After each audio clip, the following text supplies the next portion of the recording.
l'a fabriqué?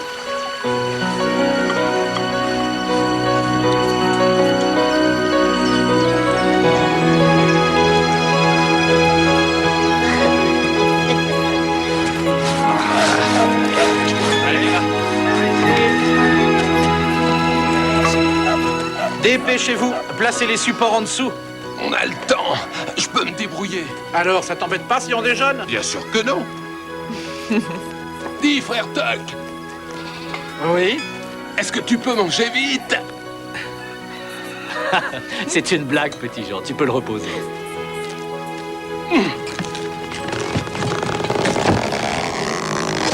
Je le savais. Je vois pas ce qu'il y a de si spécial avec cette tour. Ce n'est pas une tour, petit Jean. C'est un moulin à vent. Quand il sera en place, on ne sera plus obligé de moudre le grain à la force du poignet. Ah, tu vas devenir un héros. L'homme qui a été capable de créer une invention aussi révolutionnaire. Ce qui veut dire que la femme va avoir davantage de temps libre. Et elle cherchera quelqu'un pour s'occuper de lui. Comme toi, pourquoi pas? Oh. Bon, alors mangeons rapidement et reprenons le travail. Je ne suis pas certaine que ce soit une bonne idée, Robin. Allons, tu sais bien que c'est le 50e anniversaire de ma belle-mère. Je vais être entouré par la famille. Oui, justement. Ils sont nombreux à savoir que c'est ta famille. Si quelqu'un vient me chercher, c'est Robin des Bois qu'il va chercher. Il n'y a rien à craindre, t'inquiète pas. Robin a raison. Il arrive parfois qu'on cherche quelque chose qui se trouve juste sous notre nez. Et on ne le voit pas. Bon, où est-ce que j'ai pu mettre mon marteau? C'est pas ça, frère Tuck? Envoie-le! Attrape!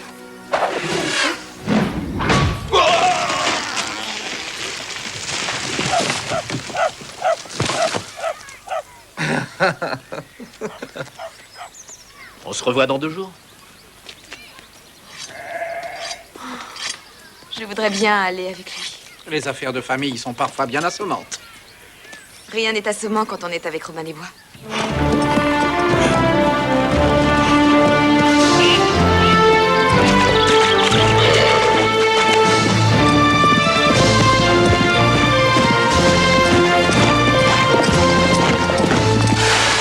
Est-ce que tu as déjà vu sa belle-mère? Une fois, il y a quelques années, elle m'a semblé très gentille. C'est la seule mère qu'il ait connue. Oui, je sais. Il ne se souvient pas de sa vraie mère. Je crois qu'il aurait bien aimé que son père ait amené Marie et les enfants au château plus tôt. Alors, Robin est très content d'aller à cette petite fête. Je me demande si son ancienne petite amie sera là. Quelle ancienne petite amie? Oh, tu sais, Catherine, son ancienne fiancée.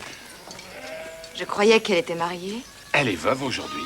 Mais on dit qu'elle est particulièrement belle. Oh! Oh, mais pourquoi tu fais ça? Oncle Petit Jean! Viens vite, papa s'est blessé, viens. Qu'est-ce qui s'est passé? Il coupait du bois. Je prends mes affaires.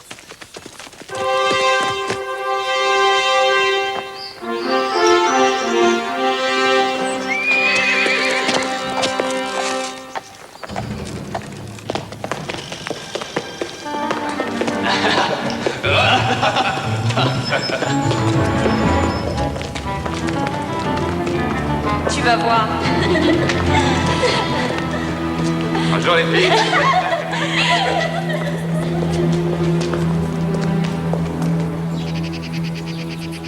Oh, James. James, pas maintenant. Quand alors? Demain. Après la fête de l'anniversaire. Pourquoi tu veux y aller? Tu connais même pas Lady Tadcaster. Tout ce que je veux, c'est prétendre pendant une après-midi que je connais une dame élégante. Je veux aussi voir les beaux habits des invités, les buffets ou bien les cadeaux. Qu'est-ce qu'il y a de mal? D'accord, d'accord. Tu vois cette porte? La clé. Viens m'y rejoindre demain à midi. Oh, ce que tu es futé. Hé, qu'est-ce que vous voulez? Lui faites pas de mal. Qui a dit que c'était à elle qu'on voulait faire du mal? Mais qu'est-ce que vous voulez? Nous l'avons déjà. Arrêtez, arrêtez, je ferai ce que vous voulez. Pourquoi vous faites ça? Pour l'argent.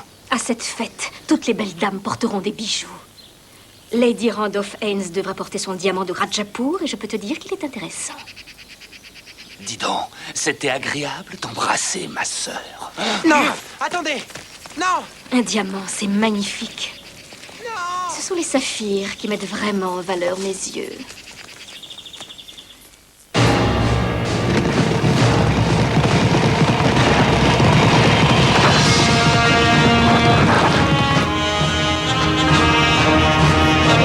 Il y a quelques siècles en Angleterre, à l'époque de la chevalerie et de la magie, l'infâme prince Jean régnait d'une poigne de fer sur le bon peuple. Celui-ci appela un héros à son secours. Et un homme répondit à cet appel. On le surnomma Robin des Bois. Dans sa quête de justice, Robin des Bois n'hésita pas à défier la noblesse félonne, tout en protégeant le faible et le pauvre. Il était prêt à affronter la mort pour défendre son idéal aux côtés de la belle Marianne, du puissant petit Jean et du sage frère Tuck. Robin s'est forgé une légende que nous allons vous raconter dans les nouvelles aventures de Robin des Bois.